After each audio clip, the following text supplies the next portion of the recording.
Olha, em uma proposta de emenda à Constituição quer acabar com os privilégios no serviço público. A PEC é de autoria do deputado federal Kim Kataguiri, do União Brasil. Eu já consegui coletar 90 assinaturas para a minha PEC antiprivilégio, que acaba com super salários em todos os setores do funcionalismo público, tanto deputados, senadores, juízes, promotores, carreiras de elite, principalmente do funcionalismo público federal, que é aquele que tem as melhores remunerações, aí praticamente o dobro quando você compara com a média do funcionalismo municipal. E a minha expectativa é conseguir coletar 171 assinaturas já no ano que vem. Lembrando que na reforma administrativa que foi apresentada na legislatura passada, eu consegui apresentar uma emenda à reforma que não incluía membros de poder, e a minha emenda incluiu os membros na reforma, mas infelizmente a reforma não foi para frente. Então, nessa nova legislatura, eu tive de apresentar como uma PEC autônoma e que coloca a limitação direto no texto da Constituição. Vamos à opinião. A Ana Amélia concorda com essa medida, com essa ideia, essa proposta, acabar com a aposentadoria compulsória a membros do Judiciário, assim como o fim de qualquer privilégio e o fim de penduricalhos, no caso?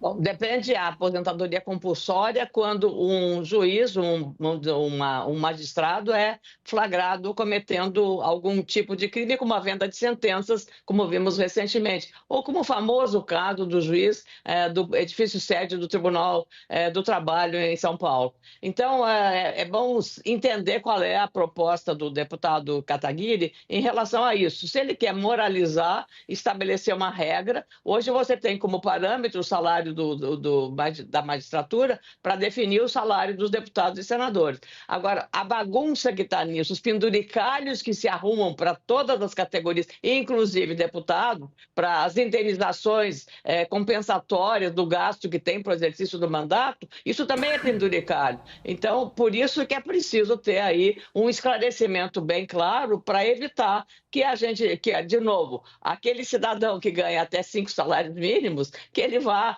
ser responsabilizado agora pelo rombo no orçamento, quando uma minoria ou uma elite tem um privilégio muito grande em relação a salários ou a ser aposentadoria compulsória, recebendo o seu salário, os seus vencimentos, sem nenhum decréscimo, mesmo tendo cometido alguns crimes que são muito graves, porque é dinheiro público e a corrupção está hoje graçando em todos os poderes. Guilherme? Bom, os juízes estão sempre decidindo as coisas que eu peço, né? Então, acho que tem que manter todos os privilégios aí. É brincadeira. Leandro, eu sou extremamente favorável ao corte de privilégios. Eu tomei um susto agora.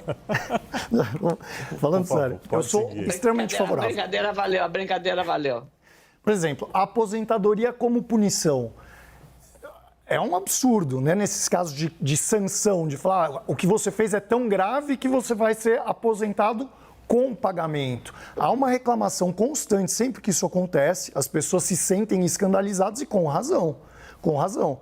Isso não é uma punição. Você para de trabalhar e vai receber.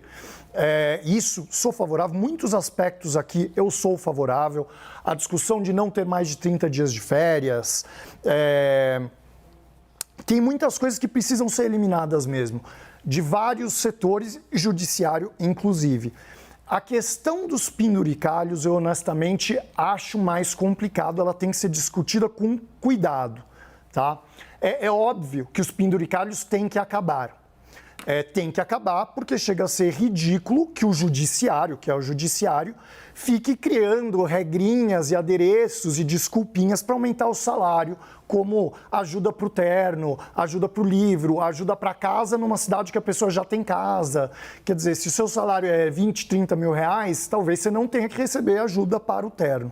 Tá? E fazer isso dessa forma ridiculariza o sistema. Como é que a pessoa vai confiar num julgador que fica dando jeitinho brasileiro para aumentar o salário? Tá? Então isso tem que acabar. Mas isso é diferente da discussão do salário. Tá? Quando a gente fala especialmente de judiciário, a gente tem que lembrar sempre que eles tomam decisões de questões importantes. A sociedade está judicializando cada vez mais questões e uma das ideias de o salário ser mesmo elevado é diminuir a chance de corrupção.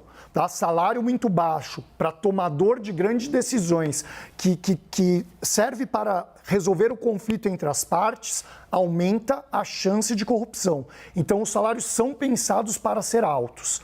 Se você quer discutir o que é um salário alto, o que é baixo, o que é razoável, isso é necessário e legítimo.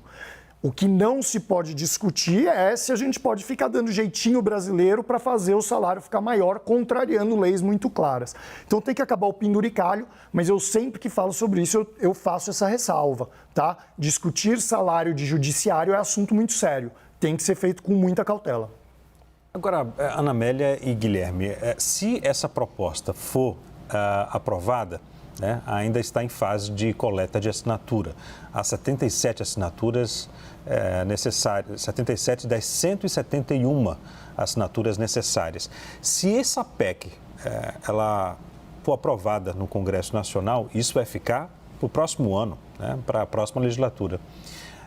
No caso, seria uma afronta? O Supremo poderia ver, o Judiciário poderia ver como se fosse uma afronta ao Poder Judiciário ou não? Ana Amélia. Nesse momento, Leandro, tudo é possível você fazer interpretações e o próprio judiciário entender dessa forma, porque há um conflito, especialmente a atuação do ministro Alexandre de Moraes em relação ao 8 de janeiro, em relação a toda, agora, com a questão do Daniel Silveira, em relação ao Braga Neto e ao Mário Fernandes, os dois generais. Então, todo esse conjunto está criando uma animosidade numa maioria oposicionista mais à direita, que se insurge com essas decisões considerando ilegais. E há um grupo grande de advogados endossando essas teses. Esse é um lado, eu diria, político e institucional de ver a questão. O outro lado é você ter que decidir sobre isso. E o Guilherme falou uma questão que eu tenho certo cuidado. A questão sobre a integridade. É preciso pagar alto porque ele vai tomar uma decisão séria. Ele vai tomar uma decisão que vai impactar sobre a vida das pessoas. É uma decisão que envolve muito dinheiro, por exemplo, da causa no campo econômico, do direito tributário e assim por diante. Mas aí também, assim, para aquele que ganha salário mínimo, ele tem que também receber o salário, mas ele tem que cumprir com todo o rigor sério. Ele não vai sabotar a empresa que ele trabalha, ele não pode fazer essas coisas, ele não pode ter um compromisso. Claro que estou fazendo uma comparação, pode parecer absurda, mas a questão da integridade sobre decisões, ela tem que prevalecer para todos, para o professor que ensina o aluno, para o médico que atende à saúde. Então, profissões que são indispensáveis para a gente salvar a nossa vida. Então, teria também esses critérios. A gente, à medida que vai para uma linha dessa natureza, embora reconheça o valor e o papel que tem o Poder Judiciário, eu sou viúva de um procurador de justiça, então eu conheci muito bem, eu sei a atuação do Ministério Público e do Poder Judiciário. Mas a gente tem que tratar essa questão, assim, eu diria, com uma certa, digamos, rigor na análise de uma questão que todos devem entender melhor do que eu até. Guilherme? Bom, é um ataque contra o judiciário? Difícil avaliar, mas talvez seja, né? A questão aqui é que há ataques e há ataques, né? Veja, eu imagino, eu posso estar errado, se eu não, salvo o melhor juízo aqui, se eu não me engano, essa matéria já foi proposta atrás alguns anos antes e não foi para frente. Quer dizer, isso é um plano, é uma proposta antiga. Estão tentando agora novamente. Eu posso estar errado, mas eu tenho quase certeza.